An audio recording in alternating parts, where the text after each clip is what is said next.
This is going to go Facebook Live. It'll go to my page, and then eventually it'll go out to all the different Patriot, conservative Patriot people. Okay, we're at the Liberty Tea Party Patriots meeting out in Champlin, Minnesota. And we will be going live here pretty soon. Getting ready to get started. Here is Mary warming up her mic. And tonight we're going to have Liberty Tea Party Patriots, Alpha News, and we'll be starting here shortly. I see Mary just went up to the podium, and we're going to have Alpha News talking a little bit tonight, just sort of telling us how they got started, what they're about. Here we go. Here's Mary.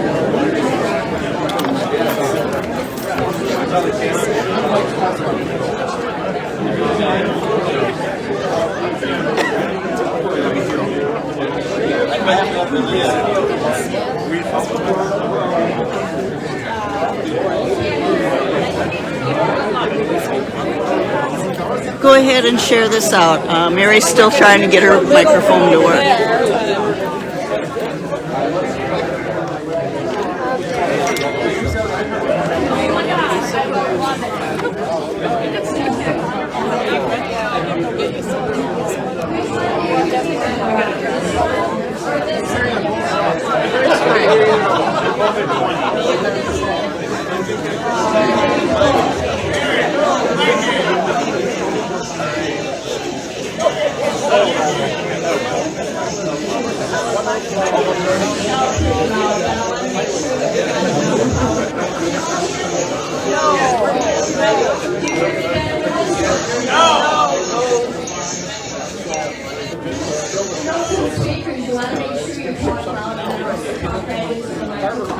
Good evening, everyone. Welcome to the Liberty Tea Party Patriots.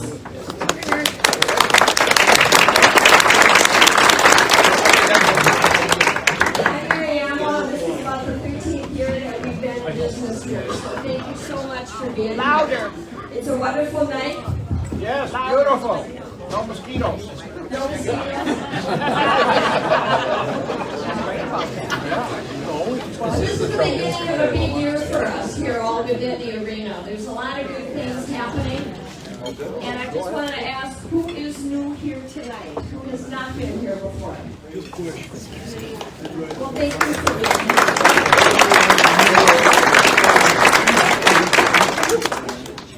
For those of you who are new, and as a good reminder to all of us why we meet every month, let me tell you a little bit about our history.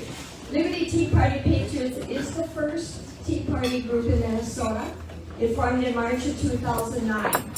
It is the longest running Tea Party group in the state of Minnesota. At the time the Tea Party Patriot organization came into the state, over a 2-year period, 59 Tea Party Patriot affiliated groups sprouted up all over the state. We are here to educate, to motivate, and activate as part of the Tea Party movement to stand against any out-of-control government of unconstitutional spending and taxation. We're an affiliate of the National Tea Party Patriots organization. It is a trademark name. The organization defines who we are and what we can do to reclaim our country that our founders envisioned.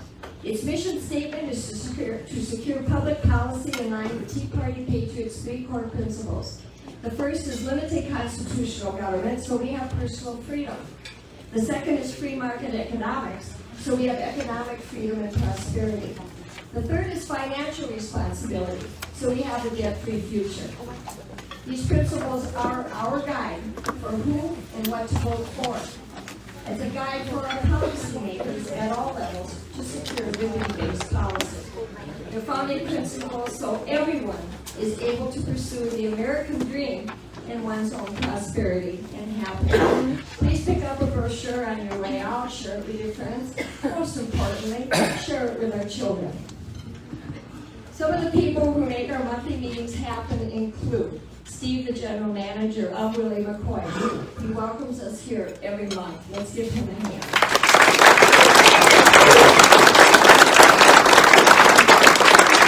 Kim, our banquet manager, is also also here. She makes sure that the room is set up for us. It's a lovely job every month. We have servers Rhiannon, Andy, Claire, and Andrea. And your bartender tonight is Stevie. Let's give them a hand.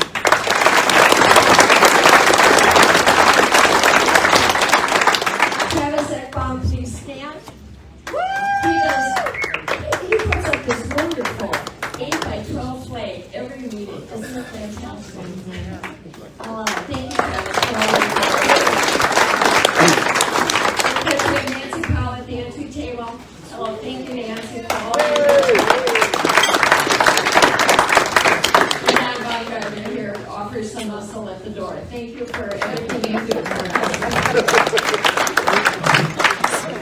I want to do a call out quick to several legislators that have joined us tonight. First is Senator Mark Curran. Please, Senator, stand. We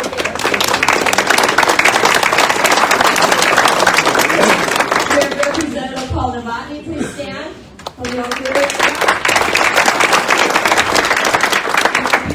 Eric Lucero.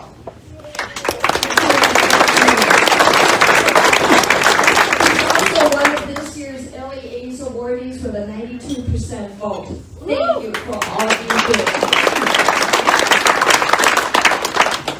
Now I want to remind you that all on the perimeter here we have some literature tables. We have some other candidates here tonight that have their information out for you.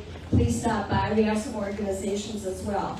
Any item that's over there by the entry door, those are free items. Please take anything you put out there, whether it's magazines or books or other articles. It's there for your taking. A couple things I want to draw your attention to that's over there is the North Metro Republican Women. Flyers are going to be on the tables over there. Their meeting is January 13th in Blaine. It's held at the Thai Twist restaurant. We will have State Representative Eric Lucero there. He will be speaking on legislative election integrity and how to get involved. Deputy Chairwoman of the Minnesota Republican Party, Donna Bergstrom, will also be there. There's a benefit, January 15th, for Patty Messenbrick. Patty, will you come up here? Patty is a member of our group.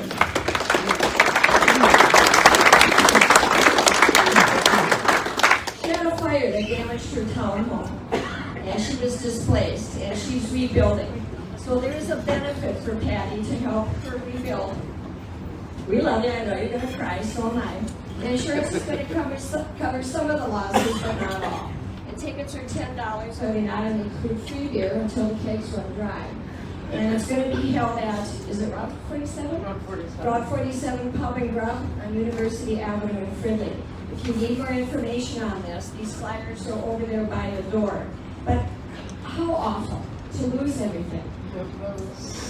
It was bad. We got hit with smoke, soot, and water damage, and building damage, and somebody put a hot grill in the back of the car. And then 4 townhomes went up with smoke, so it's been a hard time. But I have good friends, so I'm pretty blessed. Thank you so much. You're welcome. And the Liberty Tea Party patrons did donate 3 sets of books to the auction off, so they're for all ages, from ages 3 on up to adults. So if you have anything other to donate, just let Patty know. So we wish you the best. Thank you.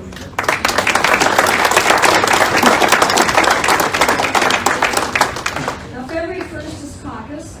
Hopefully we all attend our precinct caucus and work our way up as delegates and alternates to the state endorsing convention. The Child Protection League has put together excellent information on what a BPOU is, what caucus is, and the process. And to tell us a little bit more about it and where to get the information is Cindy Matthew. I read it and it's really excellent. You did a great job. The Child Protection League has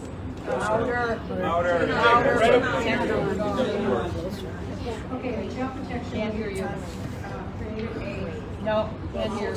Okay, sorry. It feels like you're sawing the microphone, but you It's a microphone. I think we need to turn the volume. Caucus Convention Guide. There is 1 copy on each table. There are more copies back on the door. There's also a flyer on the table. There's about 3 or 4 flyers on the table. If you want to go to the website, it's Child Protection League Action. So it's cplaction.com, and it's on that little flyer that's on the table. So if you have any questions,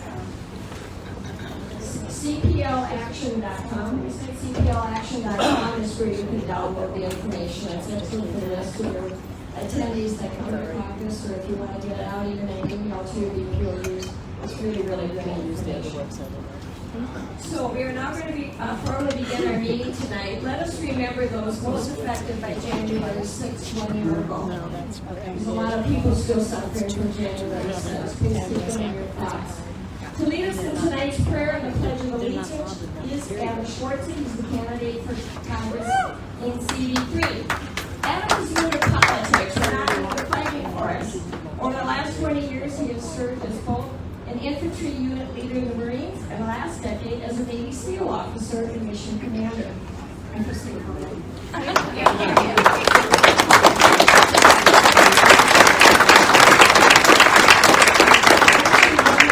Retired SEAL officers running for professional offices throughout the country that are coming up to serve again. He's a strong conservative who hopes to beat Dean Phillips in November. Please welcome Adam Schwartz.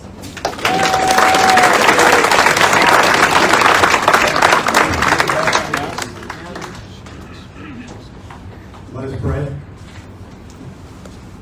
Dear God, thank you very much for bringing us all here today safely through the weather. Dear God, thank you for providing for our families throughout this holiday period. We pray, God, for those not fortunate for us, as us, keeping us in your hearts, as well as those who are still stranded overseas in Afghanistan. The 200 Americans are still stranded. We ask for your protection of them, dear Lord, and they may return back to our nation as soon as possible and safe, so they may join their next Christmas with their families. Dear God, I also like to pray for all the first responders, the firefighters, the paramedics, the police, and those in the medical community, no matter what is in front of them, have always answered the call to our nation and our communities. And all these things in your name we pray. Amen. Amen. At this time, I'd like to invite everyone to stand who is able to, based on our great nation's flag, to the Pledge of Allegiance. I pledge allegiance to the flag of the United States of America and to the republic for which it stands, one nation, under God, indivisible, with liberty and justice for all. Adam, go ahead and tell us a little bit about your campaign. Thanks, Ben. I got to be transparent. There's two things I'm going to put forward right off the bat. Is one, I'm wearing my war paint today, but it's not my camo like you think a Navy SEAL mission commander wear. I just shot a video for my promotional video earlier today, so I'm wearing makeup for the first time in my life. So there's that. So if you see me, you can see some chalky greenness on my face. Yes, I don't have any kind of weird disease. I'm just lost in who I am earlier today. I do appreciate all y'all's time. This is the first event that I've been speaking of in this kind of capacity. I'm very honored to be here. I did do my prior prep work and then put together a speech though, so judging by your applause at the end of it, I'll know if it's a good one or I'll blame my speechwriters over here. I'd like to start by thanking you, Mary, for the invitation tonight. It's an honor, and I also really appreciate your kind introduction. I want to thank everyone in this room for the opportunity to speak here today. I've had the most incredible life experience serving you as a Marine infantry leader and as a Navy SEAL officer. Truly, it has been an honor to defend this country that you and I love so greatly. The support of our armed forces in this room is felt in your words and prayers. As a young Marine and naval officer, I've served in over 70 countries, so trust me when I tell you that we live in the most amazing nation on earth.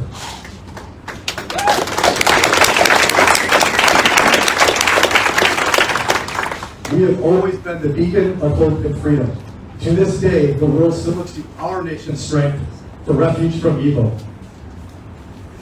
As you may imagine, my service overseas, am I cutting out in the back? Yeah. I'm going to use my voice. Can you hear me in the back? Yep. Yeah. We'll man up on this.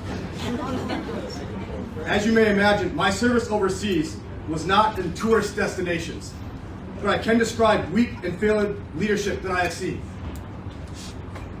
I saw the destitution of families in Africa, corruptions and violence in the deserts of the Middle East, rise and failure of socialism in Asia.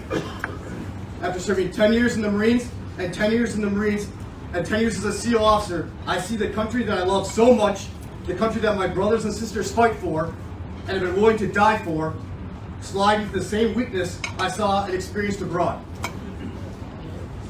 My home state in Minnesota, where I was born and raised, experienced its own vibrant crisis, burned to the ground, and watched the cities burn firsthand. Businesses here in the 3rd District were forced to be shuttered and closed permanently. At the cost of energy and food have skyrocketed. These leadership failures have forced our friends and our neighbors into undesirable predicaments in their everyday life. This is all happening while Dean Phillips, Ilhan Omar, and Governor Walz remain silently complicit at best, while actively supporting President Biden's failed policies at worst. That's right.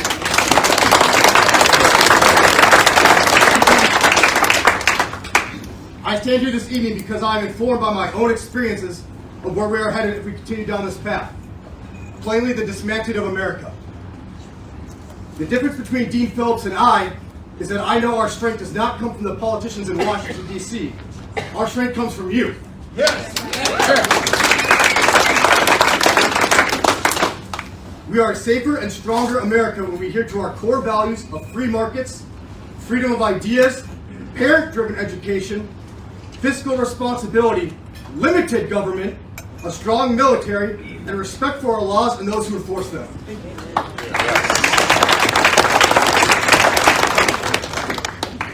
My promise to you is that as your congressman, no one, and I mean no one, will outwork me. I will make every day adhering to the mantra of the Navy SEALs, that the only easy day was yesterday. I won't look to Nancy Pelosi for strength. I look to you as we will work together to make the 3rd Congressional District strong again. My values come from my foundation. I was right here in the 3rd. I'm the son of a wonderful parents who adopted me at 6 months old. I grew up playing hockey and going to school in Bloomington, where I was raised in a culture that values commitment, hard work, and community. I learned to respect others and carry with me common sense ideals. After 9/11, I took my Midwestern work ethic and values to serve our country. I will take those same values with me to D.C. to change not only policy, but culture. We cannot continue down this path of socialism where someone in D.C. decides who wins or loses and tells American citizens that they aren't allowed to do something. That's right.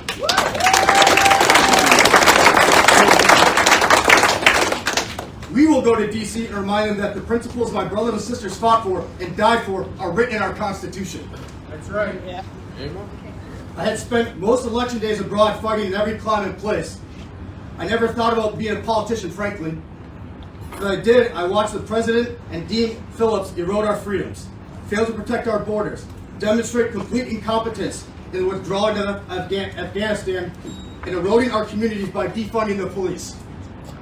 Stripping parents' control of their children's education and therefore their futures, I felt it I need to join you in this fight to better our Congress.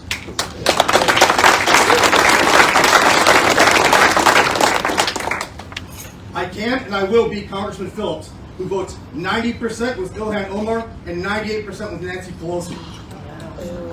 Together, we will make America stronger by pushing back on the threats we are having beyond the horizon of our nation's borders, but now they're here at home. This is now my no-fail mission, and I ask for your support to be your next congressman. I will work every day to bring common sense leadership to Washington, D.C. in order to restore our constitutional rights at home, while simultaneously strengthening America's international standing as a beacon of hope and freedom throughout the world. I ask for your support and thank you once again for letting me speak here today. I look forward to working with you together as we come to build a stronger America. God bless you.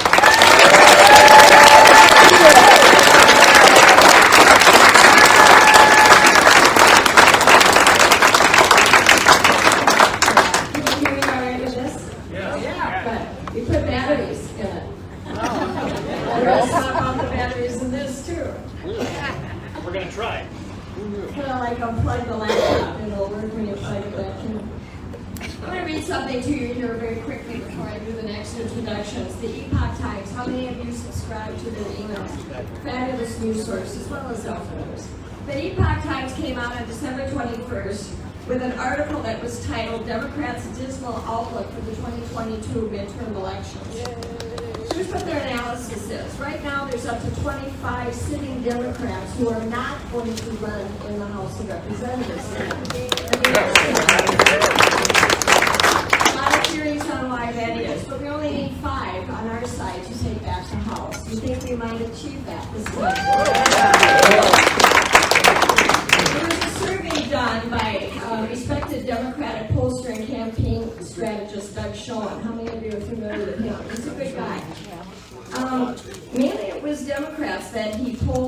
that showed huge amounts disapproving of Biden's performance. When he surveyed them, he asked them if they intended on voting this year. 72% said absolutely, and 28% said they are very likely. So that's almost a majority, so we're going to get quite a good turnout. 2/3 or 66% of the respondents agreed when they were asked if they believe Biden and the Democrats in Congress are out of touch with hardworking Americans. 65% agreed when asked if they agree that things in the country were going to change for the better with Biden's election. It's just been more of the same. They agree that the country is still divided, the pandemic is still ongoing, and on top of that, inflation is at a 30-year high. Gasoline prices are soaring. Only 31% disagreed. On other issues, the Democrats are blamed for rising inflation, 48%. Democrats are blamed for the surge in illegal immigration by a 33-point margin. 55% think the Democrats are to blame versus 22% for Republicans. Democrats are blamed for the nationwide crime surge, 48% to 27% for Republicans. And they are blamed for the hiring shortages blaming businesses, 41% to 31% for Republicans. And generally speaking, they were asked, would you prefer that there be a Democratic control or a Republican control of the U.S. House of Reps? 46% said they prefer the Republicans. Asked how concerned they are with the violent crime surge, 58% said they are very concerned, 31% said they are somewhat. A huge majority of the respondents, 62%, said they oppose defunding the police. Perhaps even more disturbing for the Democrats coming up this fall is that 69% of the respondents agree that Joe Biden and the Democrats are soft on crime. And 67% of the respondents said the country has become more divided since Biden took office, while 52% they believe Biden has weakened the U.S. economy. Very interesting. We don't know how they'll feel in the coming months, but right now that's where they stand. So with those sweet bits of ammunition, Liberty Tea Party Patriots will be starting several months' worth of discussions with the declared statewide candidates. We'll have 3 to 5 a month. We'll take time for each candidate to speak in depth on who they are and their platforms, and plenty of time for questions and answers. So starting February 3rd, we will have host Travis Eckbaum and we'll have radio host Mitch Berg here. And we're going to have discussions with Kelly John Laverne for Secretary of State, Scott Jensen for Governor, and Lynn Torgerson for Attorney General. So we'll have 3 in February, 4 in March, 4 to 5 in April, and we will continue into May as other people enter the race. We do not have an auditor yet. So if you all want to step up and run for state auditor, we'll take your application. So just watch. Our future emails will come out with the actual logos from the campaigns, and we'll be telling you who's going to be showing up. It's a really good opportunity with your neighbors, again, with your children. You tend to forget that they really should be here if you can get them to come. So with that in mind, the caucus and the major elections this year, let's welcome the Republican Party of Minnesota's Chairman David Hand and Deputy Chairwoman Diana Halsey.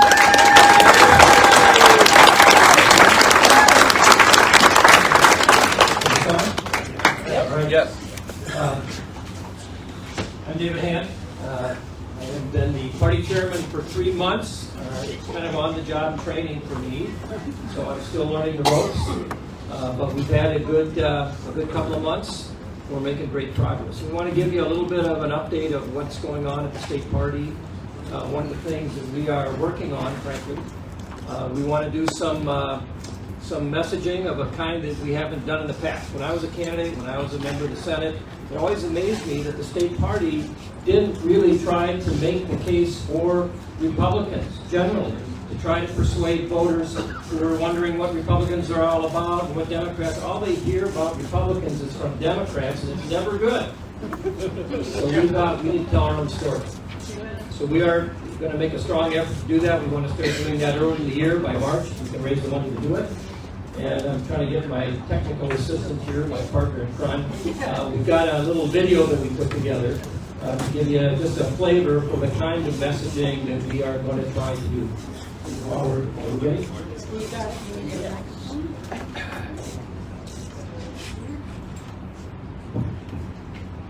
We hope this will work.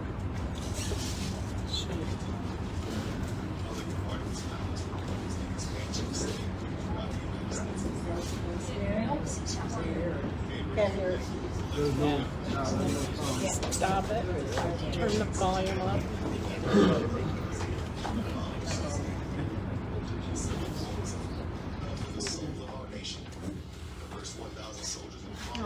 Is it coming out of the projector? No. Need a lot more game.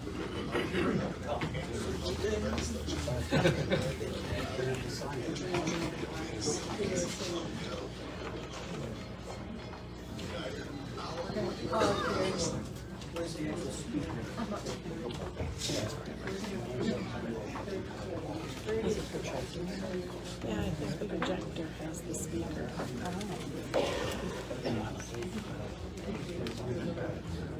I've used it before.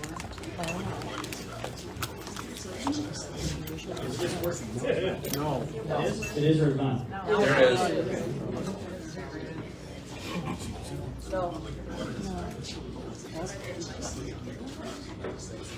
Coming out of this. You hear that? No. They don't have the speakers that tie into the computer. It all has to go over their microphone system. So Is it coming out of the projector? it's coming out of the projector. I think so. We're gonna try plan B. Try to do another attempt at this with some technical systems and crafts. In the meantime, do a song and dance or something. Yes. We'll get this teed up, we hope, on another device that will allow us to see it. Just want to give you a little bit of a flavor of some of the things we're trying to do. I want to introduce just quickly, and one of the things that we've done in the last couple of months, actually it's been less than a month now, we hired an executive director. When we came into the party three months ago, we had 2 people on staff. We needed a few more bodies to help us out. We've got a couple of people on loan from the state senate, or at least for another month. And we did hire an executive director, Mike Lonergan, who's over here. I just wanted him to stand up. He joins us from Kentucky. So he moved up here in the middle of winter. He got in for that. And he convinced his wife to come along too. So I think that's good for us. But he's had experience at the Kentucky State Republican Party.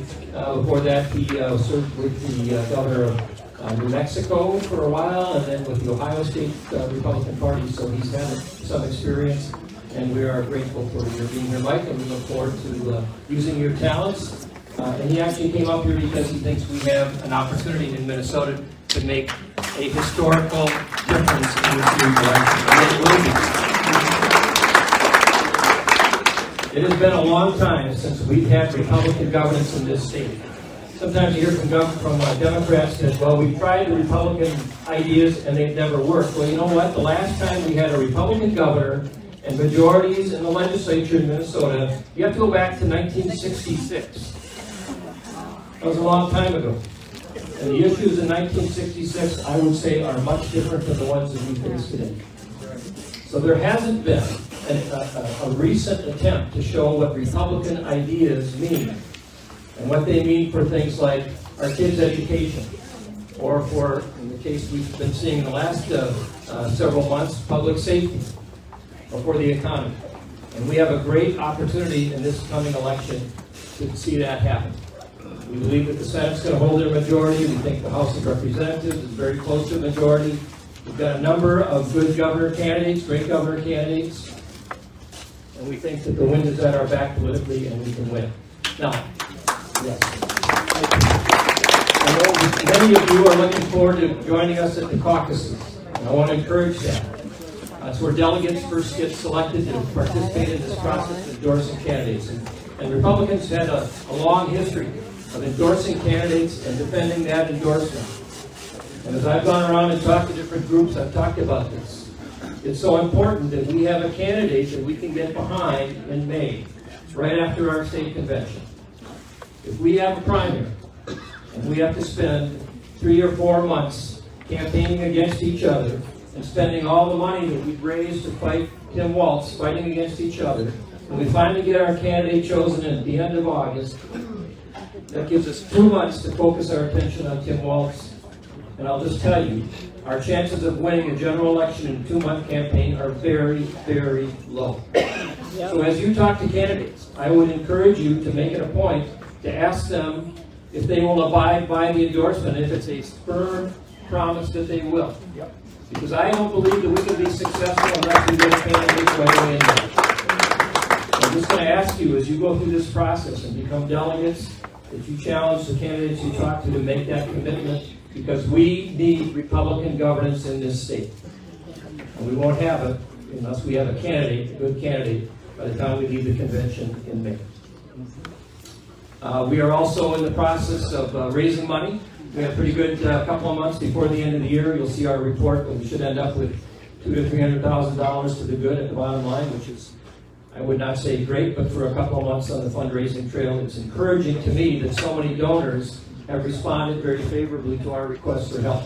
They believe that we can be successful this year, and they want to help. And as I said, we're trying to make an extraordinary push to raise money to fund some messaging that we have not done in the past. We're going to do the things that we typically do, but we also want to communicate to voters who we think are persuadable. Because here's the thing. We know that it's tough to win a statewide race in Minnesota. Tim Pawlenty won in 2002 and 2006. Twice. He never won a majority of the votes. Both of those occasions, there was a strong third-party candidacy that took more votes away from the Democrats. He was elected twice with less than 50% of the vote. The last time we had a Republican governor win a majority was Arnie Carlson. I'm not sure he was a Republican. I know he isn't today, but I'm not sure he was then. But that happened in, I think, what, 1992, something? I don't remember. But even when he was elected, he did not have Republican majorities in the legislature. So the point is, it's very difficult for Republicans to win a statewide majority. And we have thought for the last 20 years, if we go out to greater Minnesota, and we encourage our voters outstate to really come out and for Republican candidates, we can overwhelm the metro area, the population areas, and it has never worked. Let's try it again. So let's try it again. Right. Good strategy. That's why we have got to campaign. We've got to reach people who don't typically vote for Republicans, who may have voted for Republicans or some Republicans, but they're not dependable, conservative, solid Republicans. We need to persuade them. And that's part of what our messaging is focused on, those people who are persuadable. And frankly, we need to have candidates who can talk to those potential voters. And we have to remember that many of these voters are people who did not vote for Donald Trump. And we have to remember that as well. We have to be able to talk to people who may not even like Donald Trump, but they're sick of Democrat governance, they're sick of the crime, they're sick of the economy, they're sick of the schools shut down, and they want to have a chance for their kids and their families, and Republicans can give them that chance. But we have to be smart. Sometimes they call us, we're the stupid party fighting against the evil party. Let's not be the stupid party. And I believe we can, and I believe we can win. Now, I don't know if we've got the technical stuff worked out yet, maybe not, we don't know. We're still working on it. I'm going to ask Donna Bershka to come up. She's the deputy chair. Thank you for electing her at the last state central convention in December. But she has been, I've asked her to take some leadership on the effort that we have to recruit election judges across the state. Huge challenge. We need about 10,000. We're going to make a big push at caucus night. I know some of you have been election judges. We need more. And I want her to give you a little bit of an update of where we are in that process.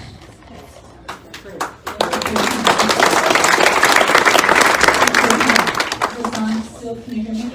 Okay, great. So we are going to try something a little different with the way the speaker system is set up. We're not going to be able to run it like we thought we would, so we apologize. But it's a really compelling video. I think you'll like it. And again, it's one of those things where we're defining ourselves and what it is that we want to message on. So I did want to just start out by saying quickly that on Tuesday, the Minnesota Voters Alliance, is anybody here from MBA? I think we have Sue Erickson, John Augustine. Okay, so the Minnesota Voters Alliance filed a lawsuit, it's gone through the courts, and it was against the two counties, Ramsey and Olmsted, for the ballot boards. Minnesota Republican Party was a co-plaintiff in that, as was Representative Quam, and the oral arguments were heard on Tuesday. I was at the hearing. It was a very good hearing. I think our case really pointed out that the legislative language is very clear on what and how we're supposed to constitute and establish our ballot boards that are counting, accepting, and rejecting our absentee ballots. And it's very clear through the arguments that these two counties made that neither of them are following the legislative statutes. So it was a very good argument, and I think we'll see something. I know they have about 90 days to decide on those cases. It may take that longer, or they may come out sooner, and they may push it off and say it needs to be decided in the legislature. We don't know. But the good thing is, I've been an advisory member of the Minnesota Voters Alliance board, and I know when I started working with Andy, we'd go around the state and he'd ask, is there anybody in this room that's been an election judge? So I'll do the same thing. Okay, good, there's election judges, yes. And these numbers keep going up because we need them. And then he'd say, has anybody ever been on an absentee ballot board? And nobody would raise their hand. But now here, we have one person that's been on an absentee ballot board. Two, okay? Two, we got Don, we got two. Awesome. So, you and I and your neighbors and your family members and your friends all need to step up, become familiar with what an absentee ballot board is and how important and critical it is to our elections. What it is basically is these are the ballots that are getting dropped off, mailed in, early voted, and the people that are in the rooms accepting and rejecting those ballots are doing so with out-of-party ballots, and that is exactly what the legislation intended is that those ballots are managed by people that are objective and not by people that are paid staff or somebody's buddy in the city clerk's office. So that's really important. That's a case that we are going to be watching closely. As Chair mentioned, I have been actively trying to get our numbers up and compel people to sign up to be election judges. It's a paid position, and what I would invite you to do is to go to our website, Minnesota GOP, mngop.com. You can sign up to be an election judge there. There's a little information on it. And what we really need to do is get our numbers up, as Chair has said. In 2020, when the list was submitted, we have to submit a list, a party list, to the Secretary of State by May 1st. There were many people that signed up on the list in 2020, but the Secretary of State rejected their names. So we ended up with about 4,368, I think is what it was. So this year, we're taking a little bit of a different tack. We've already been engaging with Secretary of State. We've been engaging with the counties. We sent a letter to our counties and we said, how many election judges do you need? How many ballot board members do you need? Because we wanted to have a goal to work towards. So we know that we have numbers now that we can work towards. And the counties, surprisingly, have been helpful in responding to us in this way. Because really, this is our state. They're responsible also to us, not just the Democrats. So that's very good to see. And we've also been asking people, if you're not able to be an election judge, maybe that's something you're not able to do at this time. But there are really other ways that you can get involved. And if you go to our website, you can see we have under election protection. There's a number of ways that you can get involved. And I'll pull it up real quick here. But even as something as simple as just asking your neighbors and friends if they would vote, and particularly if you know that they're going to vote in our way, and you especially want to make sure that they get there. And maybe they don't have a ride. Maybe that's something that you can do is help, drive there or give a ride to the polls. That is another way to help them get their ballots, help them register. Poll Challenger. Again, that is something that we can talk about. If you're interested, we have on the website, you can sign up for it. we'll contact you and let you know more about it. Observing our election machine testing. Who would like to observe a machine being tested? Yeah, actually, that's kind of interesting, but that is an option and an opportunity and something that we need to start doing. So we have that on there. You can sign up to do that. You can help your friends and family find out where it is that they vote. You can meet with your local elected officials, meet with your county, observe the election counting. Again, serve on a ballot board. That is really, really important. After the election, this is something obviously we don't want to have happen, but there is Minnesota Statute Chapter 209, the election contest, of which 7 were filed around the state in 2020, and that is saying there was something that was wrong with this election. And then, of course, our votes have to be certified. So I'm way down the road now. After the election, you have to be certified by the canvassing boards. So you can attend your canvassing board, and then of course the state has to certify it. You can attend the state canvassing board. So there are many, many ways that you can get involved, and I think we really need to start doing that now. I think just having somebody in the room is important, and it tells the other side we're there, we're watching, we know what's going on. So we are running also a fundraising effort to do what's called a source code audit, and we have that on our website. There's a specific donation button to that. If we are able to raise enough money to be able to do that source code audit, we would like to be able to do that, and of course we'd have to have that done by March. So go to our website. That's another way that you can get involved and be part of the process to help make sure that we have good election protection going into the next election. I see a hand being raised. Yes, Sue. I think that everybody needs to be aware that if they have relatives or friends in skilled care facilities, they need to be aware of when those people vote and help them and make sure that their votes count as well. Thank you. That's a really good point. She talked about skilled facilities and nursing homes, disability, that type of thing. And there are days when those facilities vote or have their residents vote. I'll just tell you personally, I saw this happen with my mother because she is in an assisted living facility, and I have it actually in her care plan that she cannot vote without a family member there.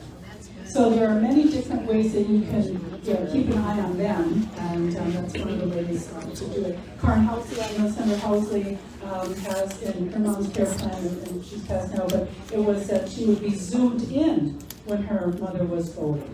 So, we have to be creative a little bit, unfortunately, but we know that they do harvest the ballots in our facilities. That's really unfortunate.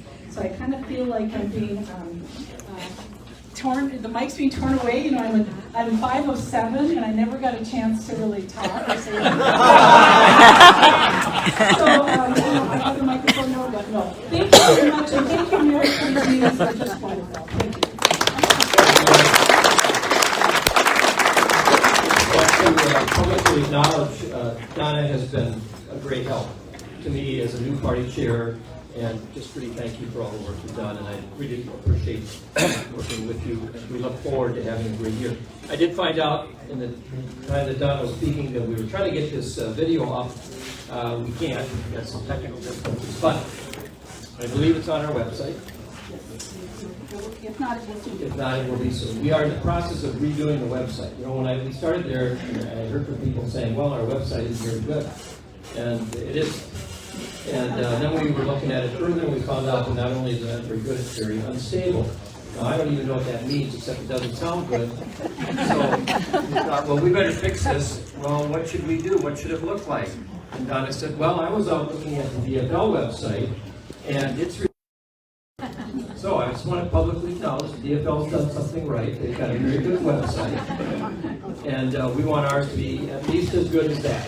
So we've got some great people working on it. It's going to take a little while to get it back up to where it needs to be, probably a couple of months, but we do have the website sort of in process, and go check it out. We will have this video up on that website so you can take a look at it, share it with your friends. Did I forget anything? What do you turn over to you now? Will you stick around for a little while to answer questions? Yes, later? we can answer questions for a couple of minutes, or however long you want. Or at the end too. Or whatever you want. Anybody have a question here? Well, we hope you stay because this is great to have this opportunity to speak with Thanks you. for inviting me. Let's be welcome.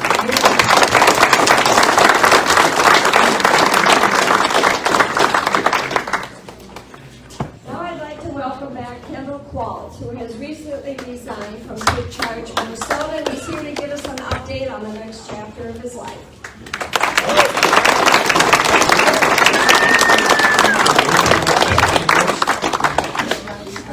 Yeah, how's this one? This one better? Yeah, good. Okay. I might have to switch out, just do exactly what Adam did. Hey, you know what? What's astonishing? I won't say astonishing. What is cool to see is that we have speakers that have been up here that are all veterans. So Donna, Colonel Marines, David, Navy veteran. No, I'm sorry, Vietnam veteran, right? Army, and Navy SEAL, and we have Tom back here as well. How neat is that, man? We have people stepping up, wanting to serve this state, serve our country, doing it again in a different uniform, and because you know what? The country needs it, and we all see it. We're in danger.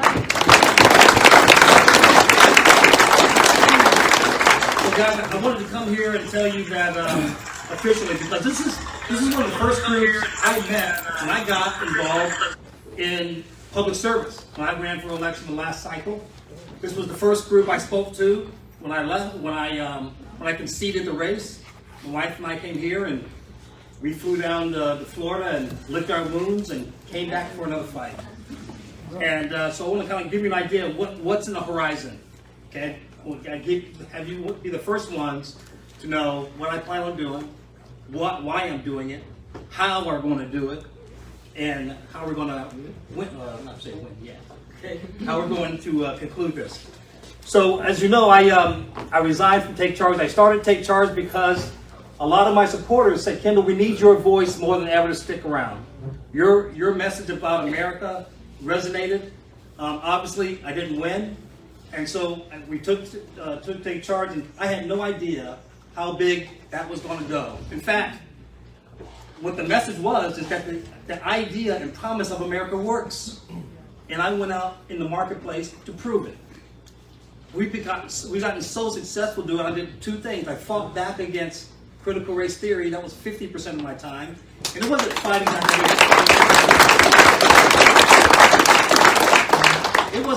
against critical race theory. They were fighting against the idea that the promise of America was a lie and it never was true. That's their message.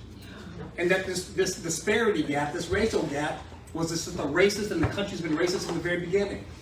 And that's a lie. And I went around the state. I got calls. We went out 51 different venues from the Iron Range to Albert Lee, telling them this is not a civil rights movement. It's not even a racial issue. It's a leftist agenda. Okay, to separate and change our country forever and was. And I showed them that the promise of America still works. Because a guy like me, a guy like me can do it, anybody can. Okay? And then the other, but the other half of my time, I said, we need to stop playing defense. Stop playing defense. So I went into the Twin Cities in the black community, and I recruited people to help us turn the culture back to where it was before we had help from the government. And what the culture was, it was rooted in three things: faith, family, and education.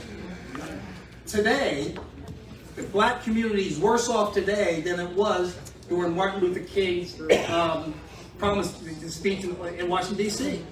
We were 80% two-parent families, and today we're 80% fatherless homes without one national initiative to reverse the trend.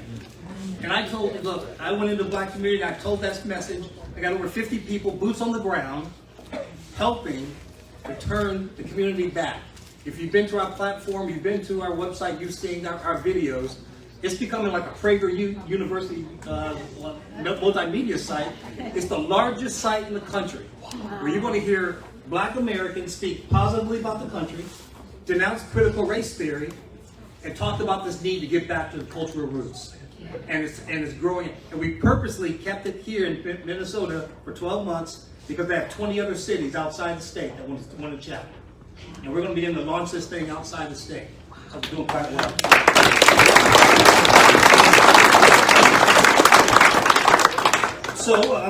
So I resigned the last week, And what I plan to do in the next 48 hours is to file as a candidate to run for governor of this great state of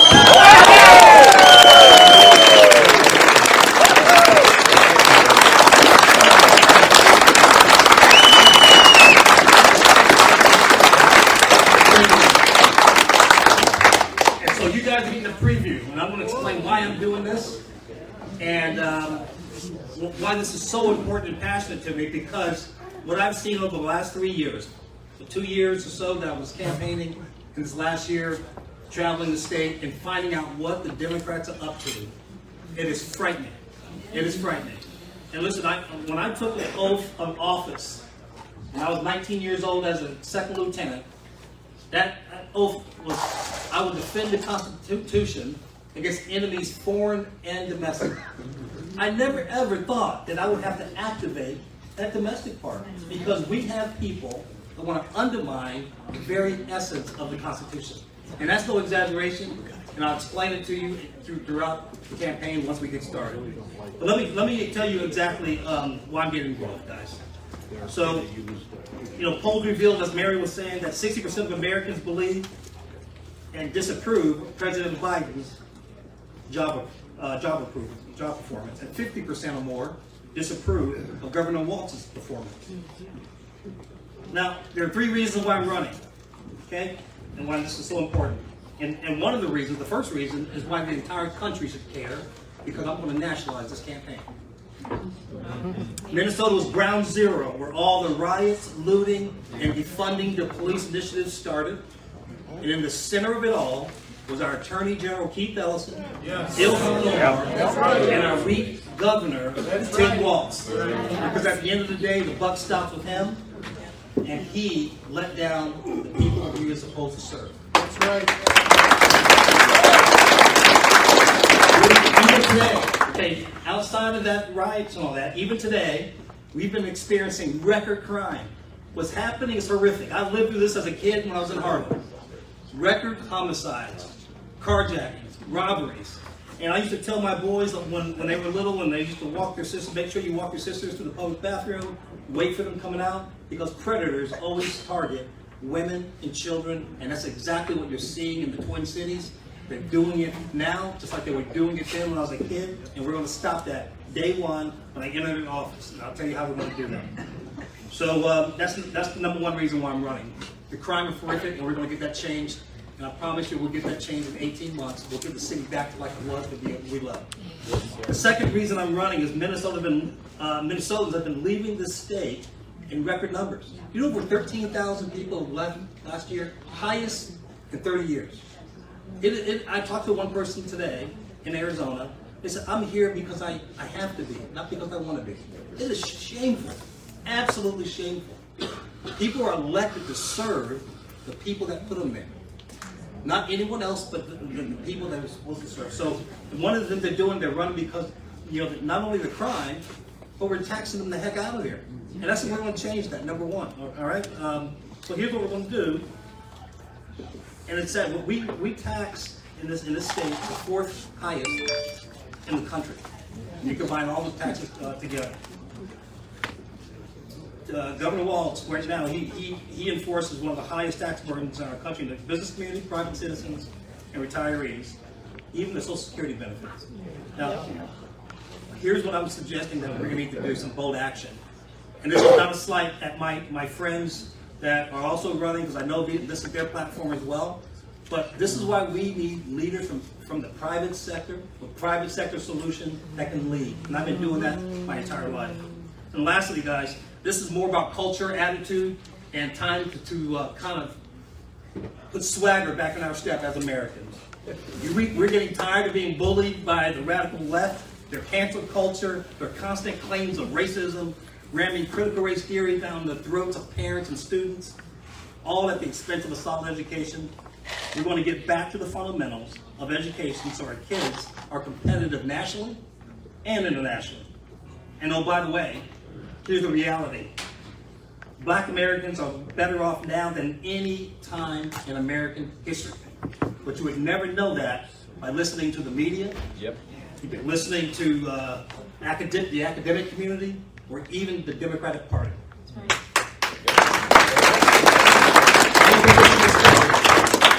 me put this in perspective.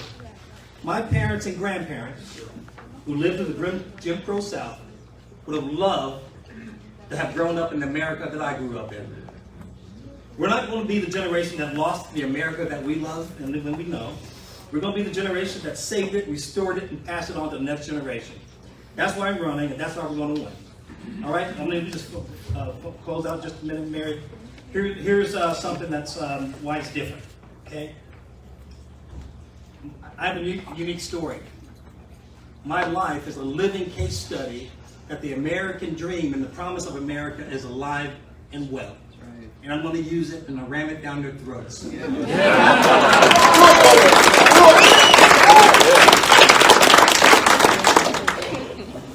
I tell people this, I'm not exceptional. I live in an exceptional country. I serve an exceptional God. We raised our kids in the Christian faith to be responsible citizens and to serve others less fortunate than themselves. We're going to pass on that concept that we all gotten that from our parents and grandparents and pass it on to the next generation. But here's the thing that I've noticed and why I guess I'm running. And I've spoken all over the state. Sheila and I have been to Albert Lee. We've been to the Iron Range. We've been on 16,000 miles since August 1st in our car from unsolicited requests to come and speak. They've been asking for help. People come and help understand and you know, little town Worthington, almost on the Iowa border. Here's the thing: these things that have happened have been very sick and what they're doing. They want to know how we can help, and we've been going, and it's been standing ovation responses. These issues are not racial issues. They're trying to divide us. They're trying to change the very nature of our country, and we're not going to let them get away with it. And so here's the scenario that we're going to see in this campaign, more so than my previous campaign. No more defense. It's all about offense. We're going to do offense all the time. And when we have to play defense, we're going to come out playing offense. And you're going to see that. Now, I know there's other members of candidates that are running, that they have members of their staff here, so I'll say this in just in a kind way. I'm not going to be a jerk, so when I go to my opponent's family's home, and I'm not going to try to get their mothers to vote for me instead of their own children, but everybody else in their family is up for grabs. All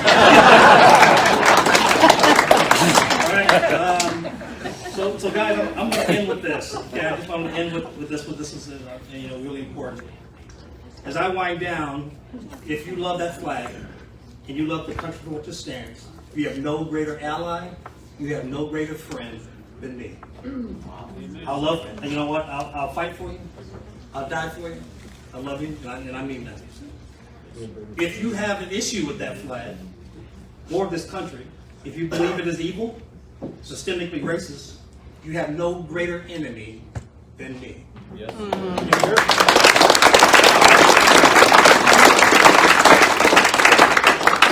Lastly, if you're tired of the divisiveness, everything about being about politics, everything being racist, well, you want to be a part of this campaign. But you know what we're going to do? We're bringing fun back in style. Okay? We're bringing sense of humor back in style. And we're going to take cancel culture to the train station. And we're bringing back loving this country, loving America, back in style. Thank you.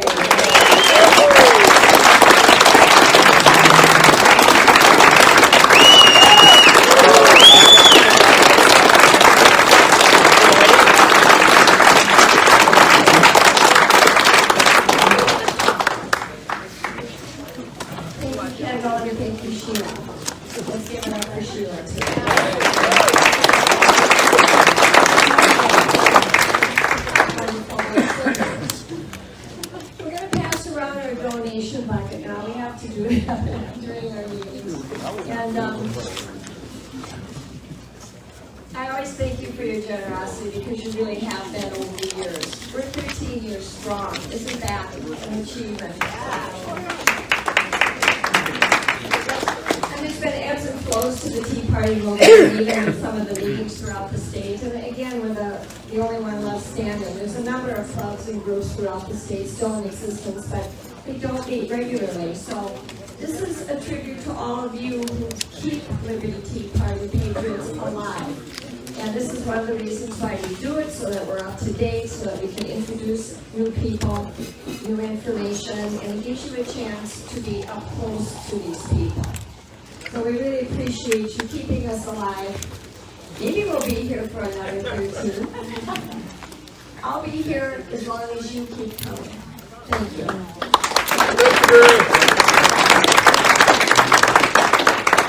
Now we want to move on to the 2021 Legislative Evaluation Assembly of Soda Report. Many of you have been a board member. I've been one for 3 years. When you were on the board, there's been a number of people. Very worthy organization, started in 1972 to do an evaluation of some of the legislation, and lastly then the legislators at the end of each session.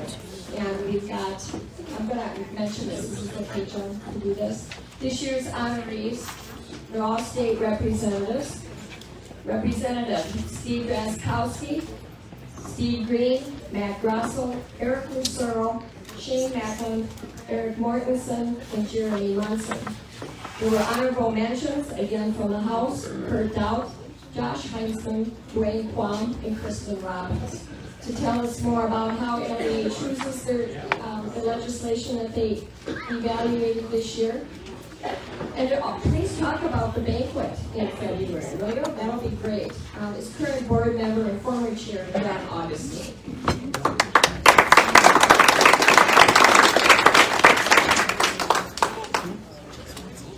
Thank you so much, Mary. Can everybody hear me? Great. Okay. So we have, as Mary said, 50 years as an organization, the Legislative Evaluation Assembly, the grassroots, nonpartisan, nonprofit organization that was founded to inform the public about the performance of the state government and evaluate the Minnesota legislature. So we have a pretty narrow purpose. We cover a large range of subjects. We're best known for our annual report on the legislature, which was released a little over a month ago. And we have, as Mary mentioned, we have 7 honorees for 2021. And to talk about how we evaluate, we have a variety of people that are on the board. Some have academic backgrounds, some science backgrounds, business backgrounds. I've got a little bit of journalism and business background. Some have been candidates, have been in the campaign system. So, but it's all a grassroots organization, and it's all member supported. The members get together at our annual awards banquet, which is going to be held February 22nd this year. And we, at that meeting, we give awards to those that scored highest in the previous year's report. And we also it's also where we elect our members to the LEA board that are tasked with overseeing the content of the next year's report. So it's all grassroots driven. I encourage people to get involved. It's just $10 to become a member.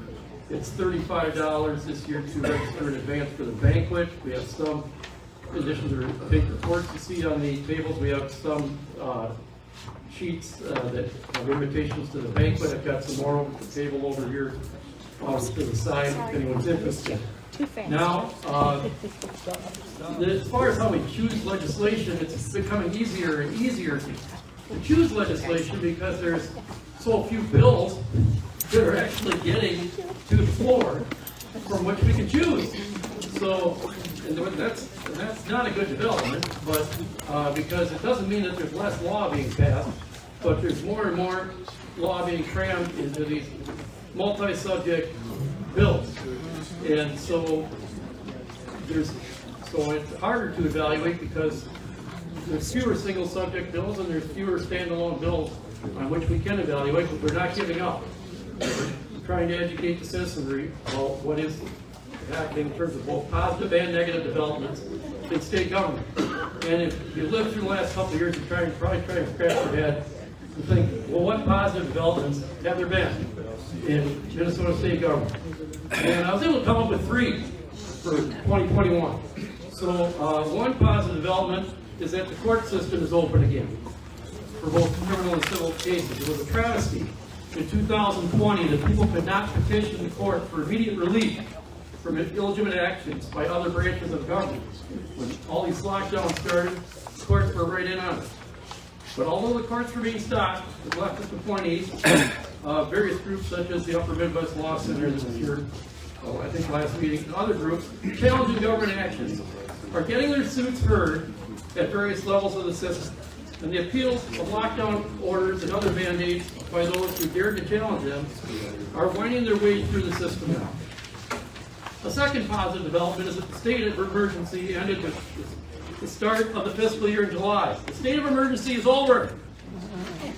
There are some significant caveats and qualifiers attached to that momentary achievement, however. As part of the bill that ended the emergency declarations, the Walls administration, Commissioner Mansion, and budget was given discretion to allocate a higher per project level of COVID relief dollars without any legislative review. So checks and balances are kind of in jeopardy there. But furthermore, there is nothing other than the fear of a backlash from the significant portion of the electorate at the next election that prevents the governor and the rubber stamping executive council allies from instituting a similar state of emergency at any time. If we had a 15-plus month emergency, most of the time while government was in session, it is shameful. Third, the third positive development is that the legislators from the 218 area code made it onto the list of our honorees this year.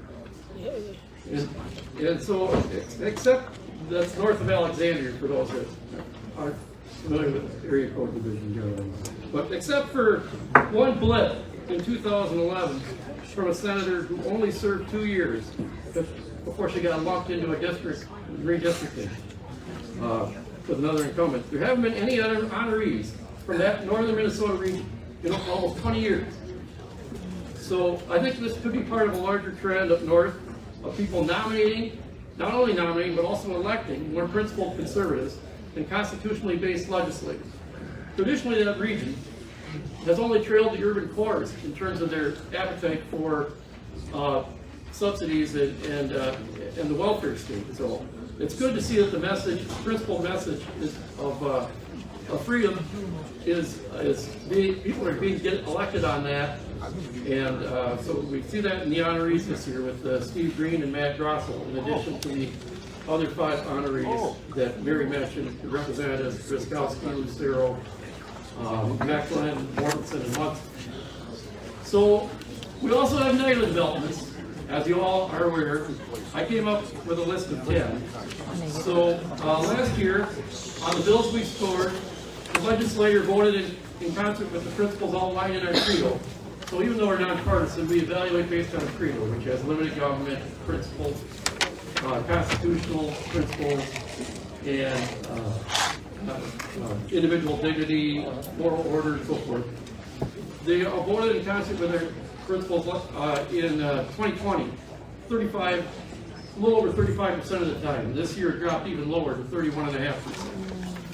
A second negative development is that the legislature has accepted, or at least not reversed, the institutionalization of processes harmful to election integrity. Processes allegedly adopted due to the pandemic emergency and conveniently capitalized on by the opposition. Getting the opportunity to do increased surveillance and monitoring of the extra ballot drop boxes is being portrayed as a big achievement. In reality, the left got something we did fine without for over 160 years, institutionalized in state law in the election process going forward, creating more opportunities for ballot stuffing mischief by unscrupulous actors at these extra ballot drop boxes. They made the monitoring concession, knowing that much will go unmonitored in our drawn-out election season. The third negative development is that locally approved tax increases to finance capital improvement projects were exempted from statutory debt limits which is not good when it comes to monitoring fiscal responsibility. Fourth, the bipartisan headline pursuit of wrong-headed energy policies continued unabated. In a vain attempt to claim that we are taking action to stop climate change, we are recklessly pushing toward certain types of renewable energy options that do not renew our baseload energy capacity. Neglecting replacement of our most important power plants forces us to rely even more on out-of-state energy sources and makes it more likely we will experience harmful periodic shortages in our power grid. Fifth, I'd like to talk a little about redistricting without trying to bore you. Redistricting remains as dysfunctional as ever for the ordinary citizen trying to have more of a voice in government. There's going to be a lot of turnover because people don't necessarily want to run and reconfigure districts, but nevertheless, for those incumbents that intend to run for re-election, the inside knowledge they have about where district lines are likely to be drawn, except for those few unfortunate ones that get tossed into districts that are dominated by other incumbents. But for a lot of the incumbents, they start out with an even greater advantage over outside challengers. Challengers have to go to caucus not knowing where the lines will be drawn, and therefore not knowing whom they can challenge or which fellow caucus goers they should be trying to organize in order to win endorsements. This is a dysfunctional system, and this timeline should be altered before the next redistricting 10 years from now.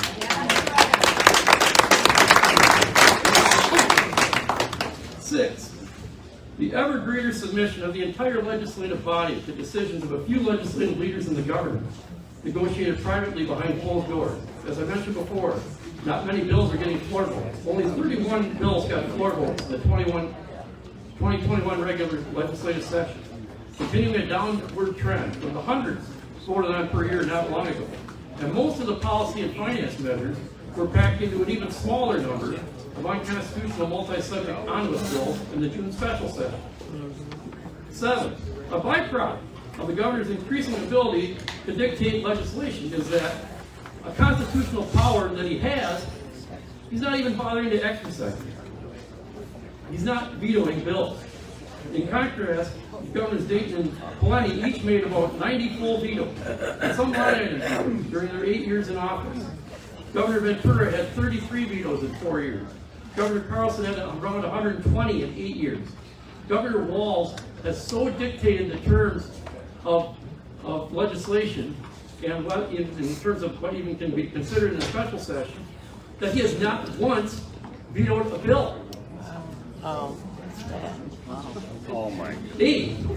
Physical meetings and access to the legislative offices are still very tightly restricted.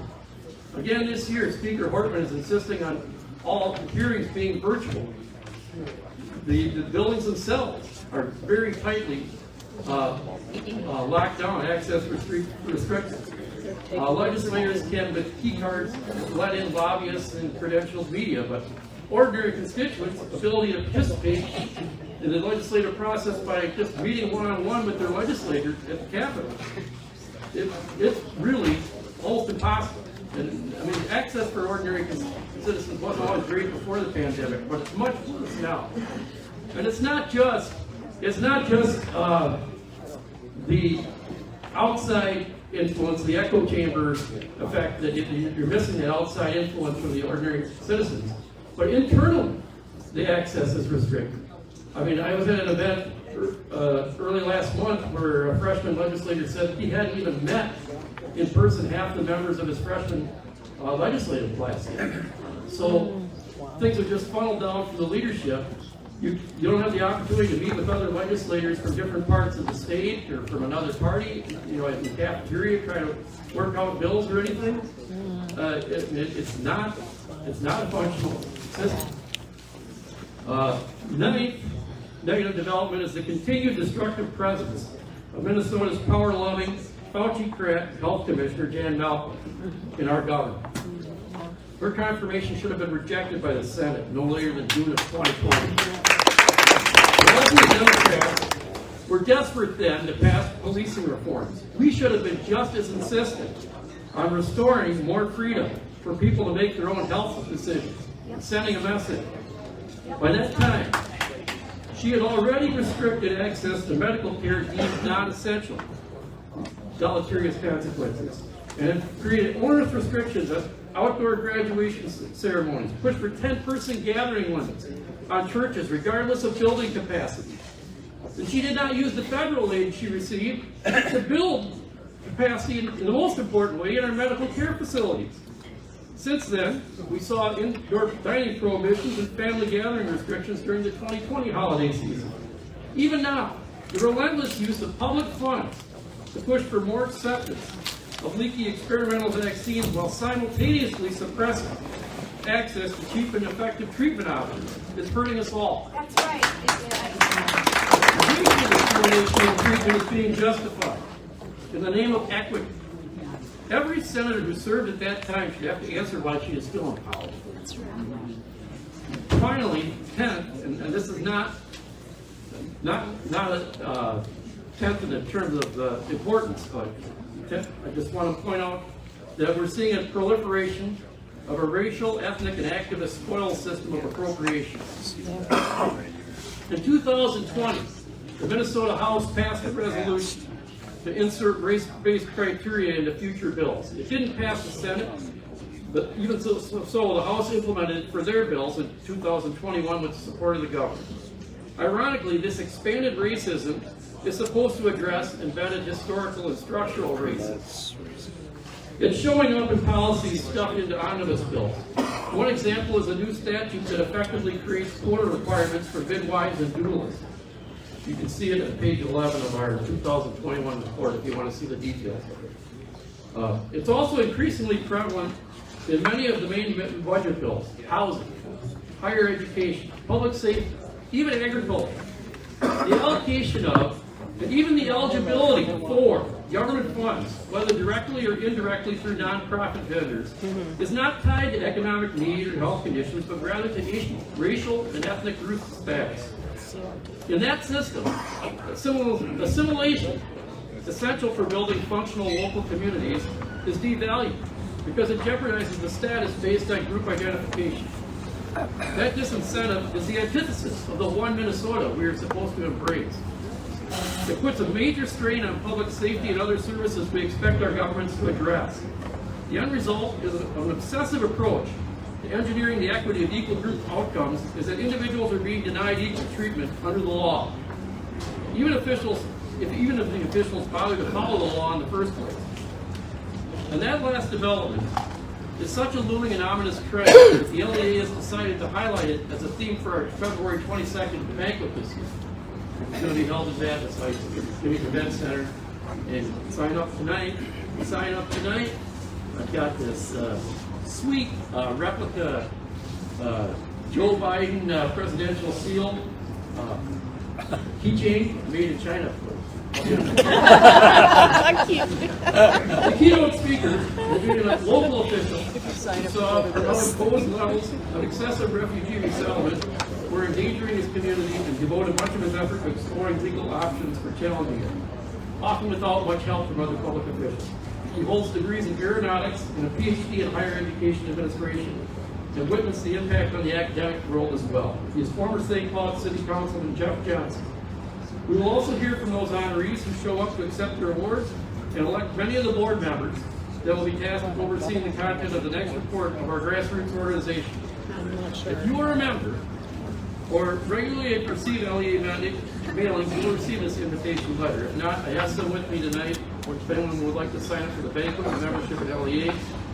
Thanks for allowing me the time tonight to let you know more about our small, but nevertheless crucial organization for evaluating legislators and informing Minnesotans about the performance of their government. Thank you.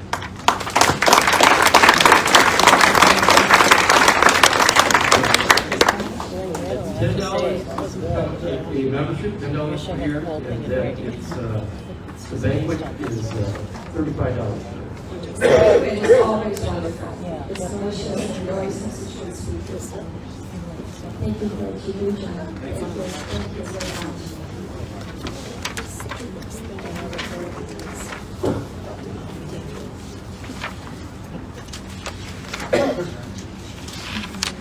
We have a number of people people who are also running for office that we will bring up after, but I don't want the evening to get by us. We've got Anthony Golkowski here from Alpha News. He's the editor-in-chief. How many of you know Anthony? Many of you know Kyle. And Kyle was not able to be here tonight, but Anthony is here.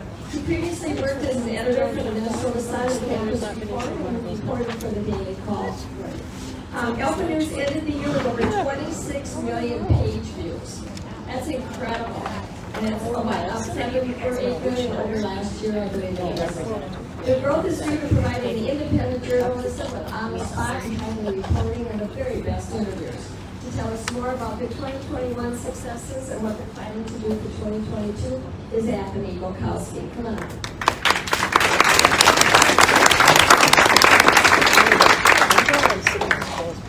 All right, can you guys hear me? Well, thank you all for having me. Thank you for inviting me here today. Kyle Hooten typically speaks at events like this.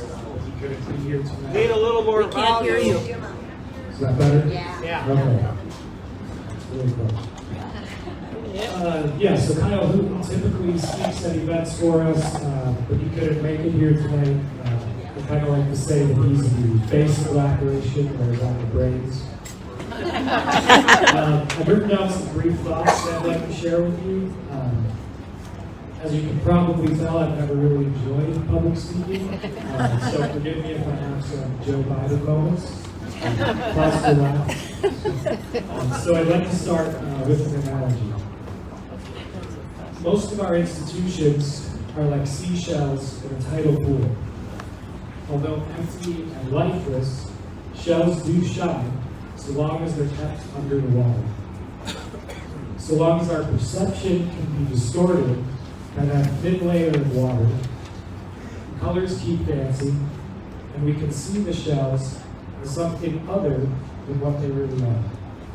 The last remnant of an animal that's been dead for a long time. Many of us are here because we've noticed the tidal pool evaporate. We've come to see things as they really exist. We understand that our institutions are at best husks of what they once were, and have at worst become occupied by new hosts, parasites waiting to deceive and poison. Of course, the main institution I have in mind is the media. Some of us were fortunate enough to have lived in an America where the tidal pool was teeming with actual life. Figures like Walter Cronkite and Chet Huntley anchored the evening news, while the streets crawled with young reporters searching for the next big scoop, trading in the truth, striving to expose the greatest number of people to the most consequential facets of our reality. Now, it's amusing to consider how these figures would be regarded in our modern media landscape, which is more like a lifeless, sun-baked beach than a thriving coral reef. Not to belabor this biology analogy. Yet because of people like you, there will always be a market for truth, and that's where we come in. Despite being assigned labels like far right and misinformation, we at Alpha News try our best to tell real stories, to highlight what's really going on, because we believe we can filter through the noise to figure out what's actually happening, and then tell you about it. And the fact of the matter is, we wouldn't exist without all of you.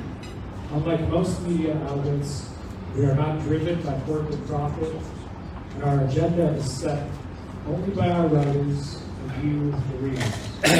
We don't have any ads or paywalls on our website, and we're funded entirely by donations.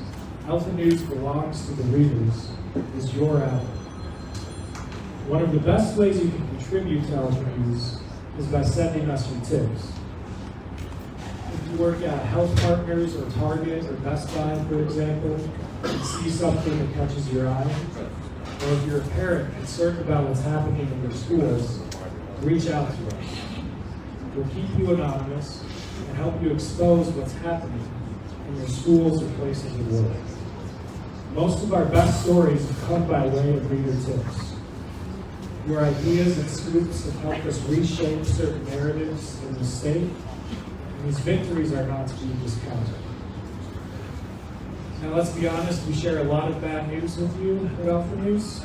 It's depressing to read about murder and the decline of America all day long. So I want to share some of the good news with you. The good news is our message is reaching more people than ever before. We had more than 26.5 million page views last year, a record high for us. People all across this great state are waking up to the fact that there are some stories that the media won't tell. That's why we exist. To tell the stories they refuse to tell. To tell the story of the nurse whose livelihood is destroyed by government leaders. To tell the story of the governor, the judges, and the prosecutors who refuse to take any responsibility for the 97 young men and women murdered in Minneapolis last year. To tell the story of the teachers who believe it is they, not parents, who are responsible for raising children. To tell the story of the mother whose 3 sons and husband are being harassed by the FBI and attacked by the media for their involvement in January 6th.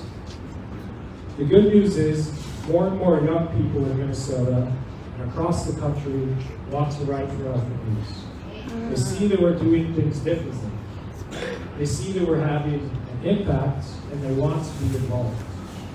The next generation of conservatives are getting their start at Alpha News. People like Julia Coleman, Rebecca Brandon, Priya Samsundar, and Kyle Hooper. The good news is Big Tech's efforts to silence us aren't working and will never work. We now have more than 41,000 Minnesotans who are subscribed to our daily newsletter. There's 41,000 people who get our stories sent directly to their inbox. Our presence on all tech platforms like Getter and Gab is growing faster every day. 30%, often more, of our traffic is direct, meaning hundreds of thousands of users are coming directly to our website each day without any middlemen like Facebook or Twitter. And the good news is the media's narratives are collapsing. More and more people are catching on to the fact that the COVID-19 pandemic will only end when we say it ends. They are catching on to the fact that so much of what the media tells us is true ends up being false. And what they tell us is false ends up being true. Just think of the Governor Whitmer kidnapping plot, the Hunter Biden laptop story, Russian collusion, the lab leak. On the state level, take, for example, the Walz administration's manipulation of COVID data. Most people don't know about the emails that literally show Health Commissioner Jan Balkin admitting that the data only shows COVID making, quote, small impacts that don't justify the dial-backs, aka shutdowns, we propose. Most people don't know that Walz's own chief of staff looked at the data and concluded what we already knew. These numbers are small, he wrote in an email. The numbers are, quote, less useful than what I expected, he said in a now public discussion about what types of tyranny the governor could justify at the height of the pandemic. Did Minnesota's mainstream media pounce on this? No. Instead, they distracted us with tales of umbrella men and protracted discussions on how to be more effectively anti-racist in a state that overwhelmingly voted for America's first black president and continues to allow Ilhan Omar a seat in Congress. So we see that the way to reach the truth in many cases is to simply invert the mainstream media's narrative and start asking questions.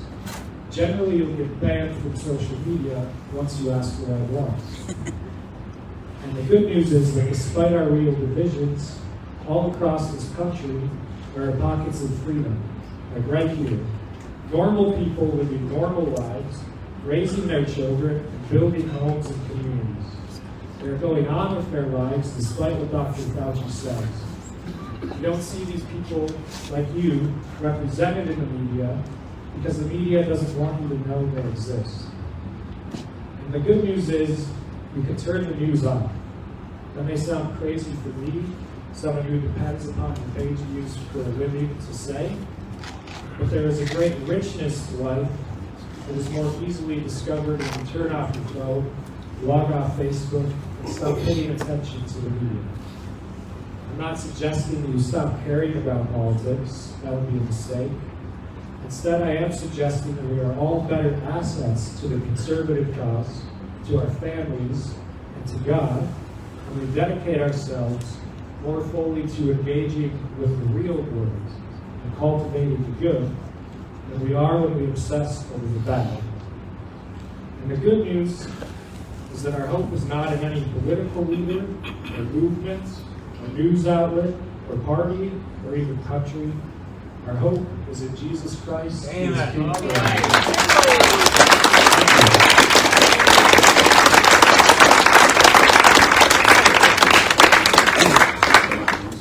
It was good, wasn't it?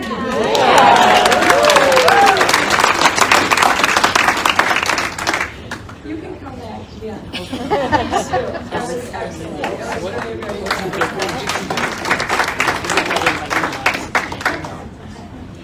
A star is born. You know, the end of last year, we had James Dickey from the Upper Midwest Law Center. I wanted to end the year with successes again, because sometimes we get bogged down by the media and other people. They're always Debbie Downers. It's always, oh my God, it's doom and gloom. We had so many successes last year. We moved forward. I hope tonight showed all of us again how much movement we have. We're going forward. We're going to win elections this year.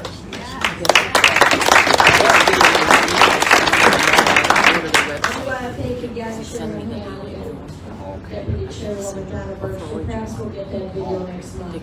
Yeah, we'll try it again. There are some people who have asked who are running for office who would like to just say a few words. I want to start out with Rachel Davis, who is running up in the Lonergan suburb area. The current Senate District 31. Come on up, Rachel. Tell us what you're up to.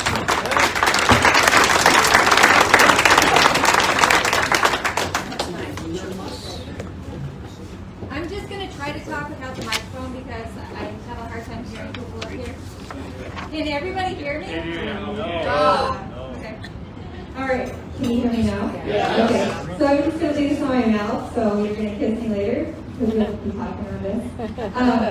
Okay, so I am Rachel Davis. I'm running in Senate District 31A as state representative. I am a Christian. I am a constitutional conservative. And I'm a mother of 5. I've been married for 22 years to Timothy Davis, who's over at the table over there. So I have 4 sons and a daughter, and I homeschool. 3 of my children are adults, so I thought I should try to help fix our state. And so by doing that, I'm running for office. I got involved with politics during the Trump campaign in 2015. The Trump committee had a conference call with all the main Trump supporters in the area, and they taught us about caucus. It's the first time I ever even heard about caucus. And that made me a little upset, because why are we not teaching our children about caucus and voting independent delegates? So I went to caucus and I got involved. I've been I want to remind everybody to go to caucus. It's February 1st. It's at 7 p.m. on Tuesday, and I have a flyer with the caucus information on it. You can go to the Secretary of State's office website and punch in caucus monitor, and it'll give you the place to vote. I've been an activist for the past several years, working on 5 different campaigns, and I noticed that we needed new leadership in our district, and that's why I'm personally running against the incumbent. He's been in office since 2011, and Mr. Doubt has been silent on 2 of the most important issues here in Minnesota: election integrity and medical freedom. Mr. Doubt has started our voter integrity team for the last 5 months. Especially one of our leaders, Mr. Rick Weibel with Midwest Swamp Watch. And we're happy to announce that we got approved for a forensic audit up in Crow Wing County. We're very excited about that. And we're working on Wright County, Sherburne County, and Anoka County. Not only has Mr. Dow been silent on voter integrity, he's also been silent on ending Governor Walz's emergency powers. In fact, Dowd has done the opposite for health freedom. He did a commercial advertising the vaccine, and he's also pushed for the mask mandates. Mr. Dowd recently lied to our local BPOU last November, stating that he was not a lobbyist. He claimed he worked part-time for Stateside Associates as a public affairs director. He directs people and connects them. Kurt is saying he's not a lobbyist, but his job connects politicians with corporations. So to explain something really fast, I worked at Applebee's several years ago, and my job title was a server. Server is just a glorified name for waitress. Applebee's explained the difference between a waitress and a server is the tray. So the servers deliver food with their hands and arms, not allowing the plate to touch the torso. Applebee's only uses trays for large group gatherings. According to Dowd's logic, if someone asked me if I was their waitress, I would correct them and claim I was their server, not a waitress. Folks, I was a waitress with the job title server. Kurt is a glorified lobbyist with the job title director of public affairs. I believe we need more transparency with our government, and as this is a very crucial time for us to get involved in getting our freedoms back, let's take the Dowd out of Minnesota and go to caucus.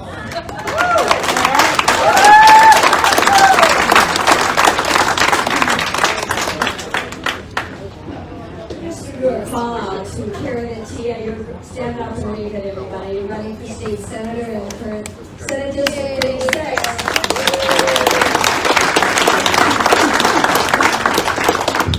Tom Weiler is also running for Congress in CD3, and he's just recently been endorsed by Dan Crenshaw in Texas.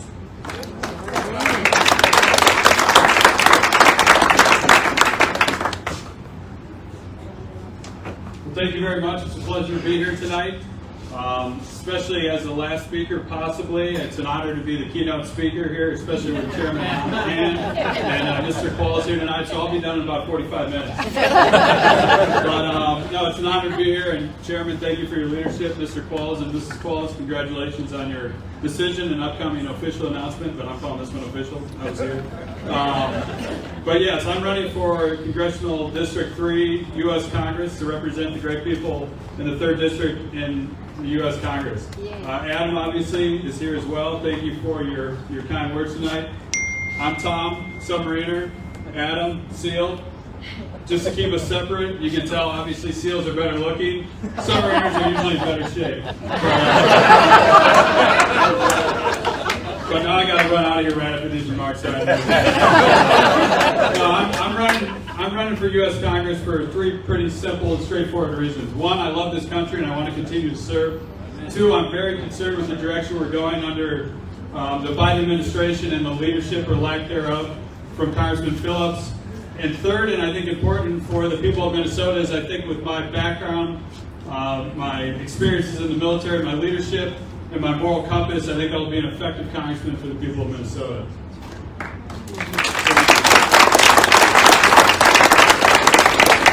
And the 3 big issues is why I'm running is, first and foremost, safety and security. I was deployed on USS Eisenhower off the coast of Iran in the spring of 2020. I woke up early in my stateroom. I think I had the mid-watch, getting ready for watch, turned on the news, and I saw my city burning. That was tough to take. I was out there deployed on the Eisenhower, hopefully protecting our way of life, protecting the American freedoms that we all back home, my family lived back here, are hopefully enjoying. And I turn on the television, and the city I grew up in, the city I love, the city where my family still lives, is burning. And nowhere to be found was Congressman Phillips. I didn't hear one word of leadership from Congressman Phillips, Governor Walz, or anyone else. I saw people bailing people who committing crimes out of jail and promoting GoFundMe pages. I saw people talking negatively about my state, my community, and that did not sit well with me. And that made for a really difficult watch that day off the coast of Iran on the USS Eisenhower. Right there, I sort of recommitted myself to defend this country and fight for the freedoms that we all enjoy. I was still in the Navy, and I expected to be in the Navy for a number of more years, actually. I thought I was going to be driving a submarine around the South China Sea right now. But I was diagnosed with Parkinson's disease about 4 years ago. So after a series of waiver requests, unfortunately got denied by the Naval Reactors Program in BUMET. I knew I sort of had plateaued in my military career, but I knew I wanted to continue to serve, and that's what brought me back here. Secondly, I think the economy right now, that's the Biden leadership, the boast of Congressman Phillips. We're at 6.8% inflation, and Congressman Phillips just voted to increase spending by trillions of dollars. Minnesotans, everyone in this room feels inflation every day. When we feed our families, when we try to heat our homes, when we fill up gas. Congressman Phillips might not feel those effects. You know, he just got done selling his $10.5 million home on Lake Minnetonka. I believe it's because he's scared of Adam and I's campaign. He's trying to liquidate some I'm not sure if he's out of touch, but inflation, the best way to solve inflation is not by spending trillions and trillions of hard-earned tax dollars. And thirdly, the divisiveness in this country is just unacceptable to me. Many of us in this room took that oath of office to serve and defend this country and our way of life. And I have a 4 and 6-year-old at home, and there's no way I'm going to sit around and sit on the sidelines and allow them to attend schools where they're getting taught CRT, and to not appreciate and love and respect their American culture, their American society, and our way of life.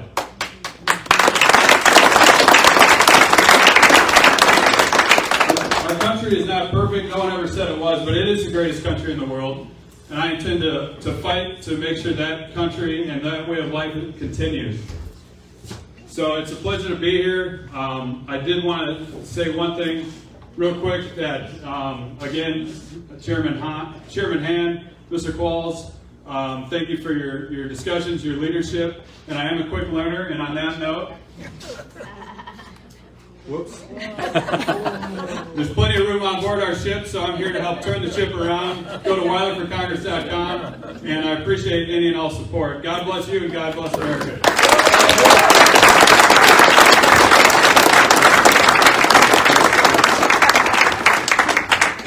We've got a fun announcement, Franklin. Come on out and tell us about the 5th annual chili cook-off.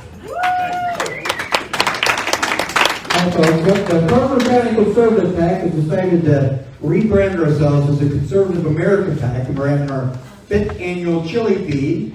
There'll be candidates and people that you'll recognize making hopefully good chili. And we usually have 15 chili stations. Usually if somebody doesn't show up, number 13 is always a Democrat chili. And you know, you don't eat it. It's just like anything from the DFL. You look at it and say, what the hell is that? But it's February 5th. It's from noon to 5, and there'll be people there wanting you to choose them as the winner of the chili contest. So if you guys can come out, it's at the Metroplex in Chanhassen. Go to Conservative American PAC. We're on Facebook, and we have a website, so just go there for any other details in case I glossed over it too quickly. So it'd be great to see you out there. Every event's been a lot of fun, so it'd be great to see you there. Thanks. There's no fee to be an entrance, but there is a small charge. Oh yeah. And all the chili, all of it. Yeah, it's $10, and you can eat all the chili you want. And if you don't want chili, then it's still $10. It's a fun one. It's a really good time. Yeah, I hope you guys come out. Thank you so much.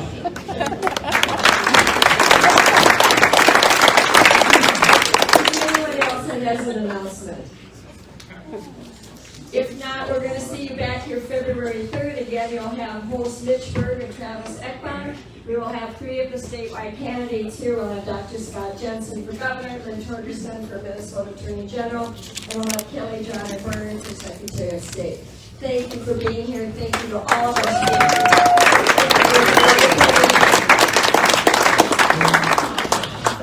Stick around and socialize.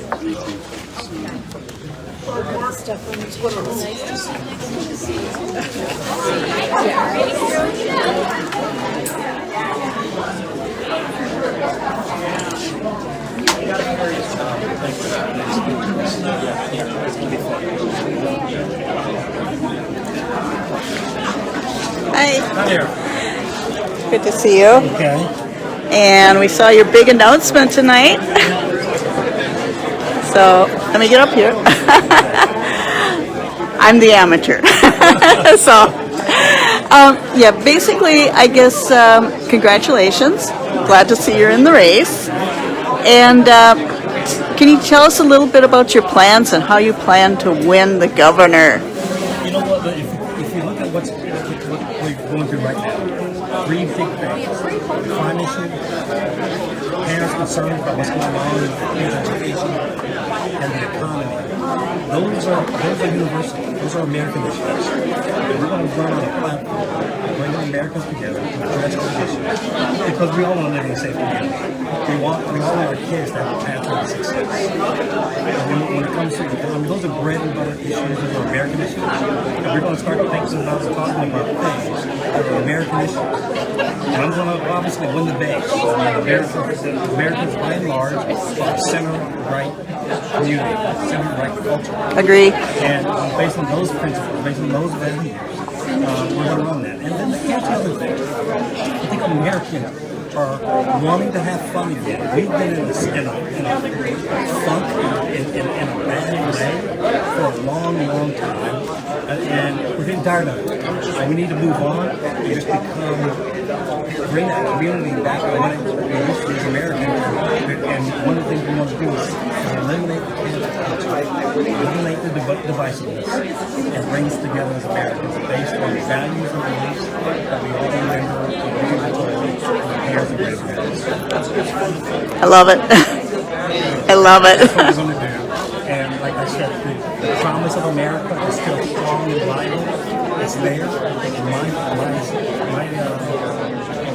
My life, if you will, is a living case study that it still works. And I'm going to make sure we get that out. Okay. There is hope for our country. There's hope for young people, regardless of their background, regardless of their color. This is the place where we live, and we should be proud to be Americans. It is so great to hear such a uplifting message instead of gloom and doom and dark winter. That's what the other side has nothing to offer but fear and intimidation and divisiveness. That's what they're pitching, because they have no plan. They have no hope for the future of American citizens. We do. Exactly. Kendall Qualls, thank you. I'm so glad you're running. Have a good luck. Yes.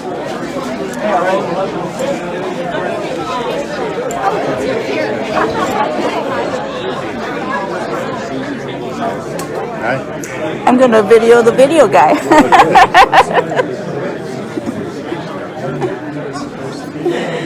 Let me just wait my turn here.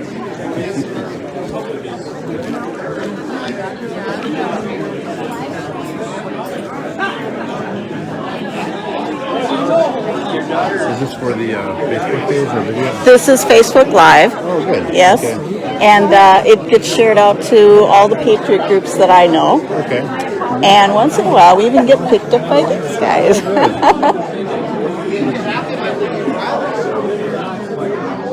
I haven't met you yet, have I? My name's Diana Halsey. I'm Brad Fuller. Nice to meet you. Running for Senate.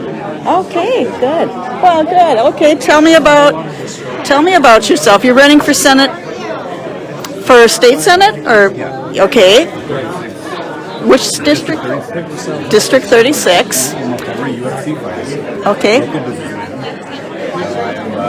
have my share of fights and also knowledge of business. I believe in my Christianity faith and family,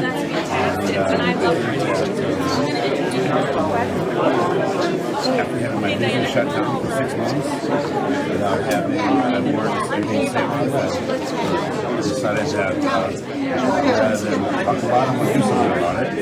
And so that's something I invented my own equipment.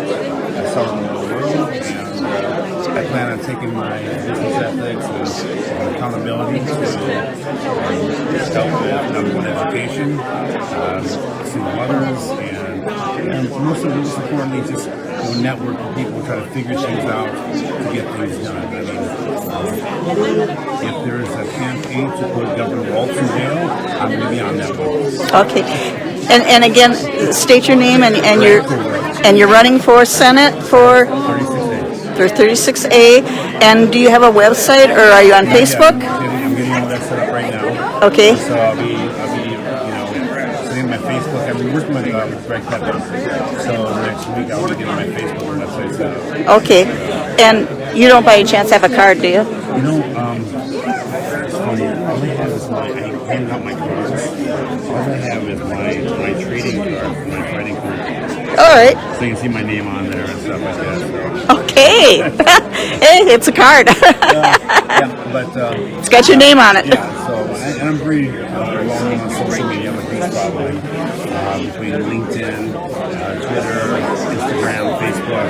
I have I do motivational speaking as well as my Christianity faith. Okay, so if I look you up on Facebook Messenger, oh, thank you. Oops, sorry.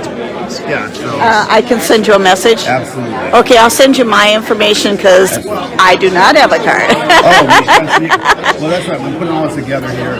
And, for the past month or so, I've been meeting with some of the other politicians that are running, trying to figure out the right place for me to help. And I think with my popularity in the United States and known as a local businessman, I think I could help some of the important things. One of the things I really enjoy doing more than anything is helping people. So whether it's mentoring some of the people in prison, helping them become better men and women. I've been in all the prison speaking, and so I try to help them, of course, productive in society. I mentor other young business people as well as kids in general to be more motivational and set goals. Mentoring is such a wonderful thing to do. It's so rewarding. It is. Yeah. I do quite a bit of it, especially some of the inner city kids that don't have, I'm from the city. I'm from a very broken home growing up, and so sometimes it's hard for them to see that.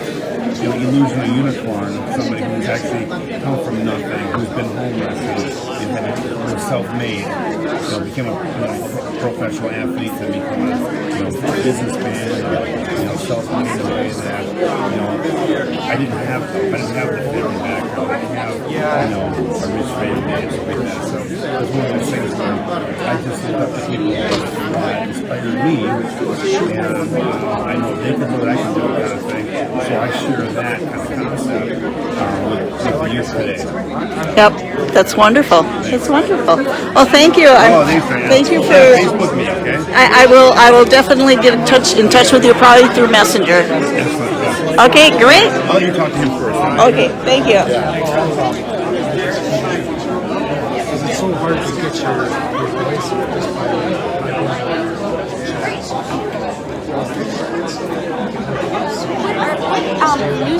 Are you a news reporter or something? It's just Facebook Live and very amateurish.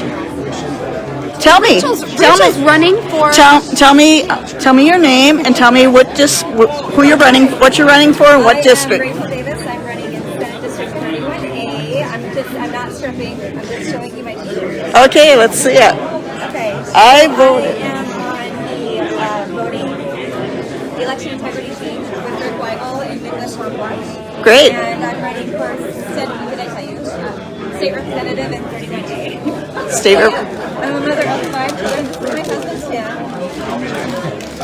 Tim. We've been married for 22 years. Oh, all right. We got a pair here. So, we're Christians. We are grassroots people, and we love to serve. So we are going to take this out of Minnesota in politics, and we're going to win. Yes, we're going to win. I am so excited. There's so many good people that are really stepping forward. This is wonderful. Thank you. Thank you. And again, your name and your district you're running? Rachel Davis, and I'm running in Senate District 31A against Kurt Dowd. Oh, yeah. Yeah. Exactly. Love it. Love it. Thank you. Well, you can do it now. I will. Okay, are you ready? Are you ready? You need your notes? Okay, here we go. Hey everyone. one, I want to give a shout out to Robert Marvin, who captured the video of John Thompson and Scott Jensen for us. Thank you to Robert. We wouldn't have had that video if it weren't for him. And thank you to Tammy O'Hara, who's also out there filming videos all the time on the ground at the Capitol, the Governor's Mansion. Thank you both so much for all the work. Wonderful, thank you.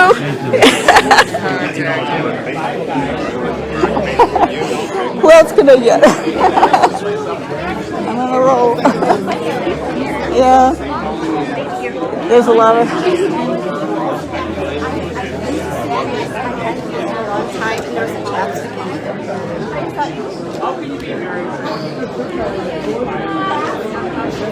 Where's trouble?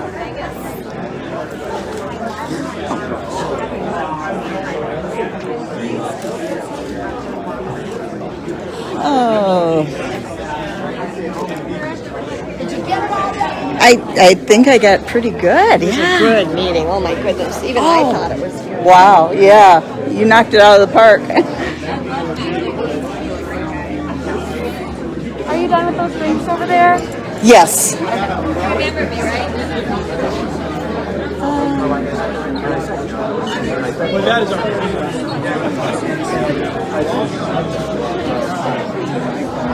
How do you convince those people that maybe would And here we go. You want to explain this just a little bit? Okay. So LEA has an annual awards banquet. And their annual meeting and awards banquet, we present awards to those that score highest in the previous years of reports. And we also have keynote speakers. In addition to that, we give the legislators that come to the banquet that are getting awards, we give them an opportunity to speak. We also have a keynote speaker, usually a theme for the banquet. And this year we're going with former City Councilman St. Cloud, Jeff Johnson. Okay. Talk about refugee resettlement issues. Oh. Refugee resettlement in the law. All right, very good. Thank you. You're welcome. And RGM, what is RGM? they're the initials of the person that Robert Marvin. Oh, okay. You probably know him. Well, the name is familiar, but He does a lot. He does a lot of Facebook Live videos, and this is actually a Facebook Live. And Robert will probably turn this into a YouTube also. He has a YouTube channel. So Robert's the brains behind this. all the way down from Minneapolis. I'm from Minneapolis. He's from Brooklyn Center. But so it's not the border with Marvin Window, is it? he's related to them, yes. Yeah, they're That's a longer drive. all the Marvins are related, I understand. There you go. Well, let's hope not.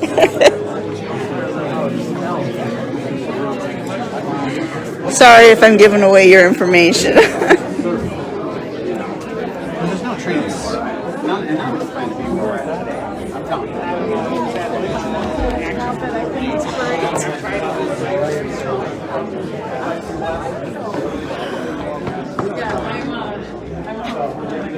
Oh no! Who's here?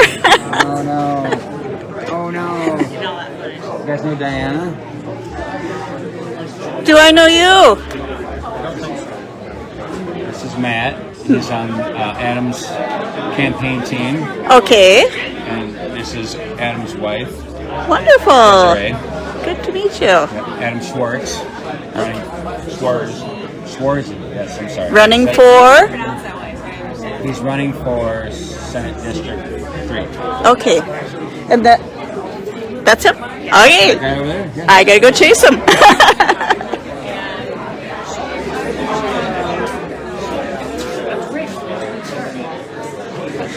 It means a lot to me to get that information. I don't think I'm mad or anything. It means no. Oh, hey. Do you want to give a little spiel? You give me your elevator speech for Facebook Live? Oh, I'm good right now, man. I'm just having a great conversation with the citizens. Sorry. Yeah, that's all right. I did catch you. I did catch you earlier. And do you have a card or anything? I do, yeah. Okay. I'll make sure you get a clip of it. Yep. Okay, I think I'm gonna go off now.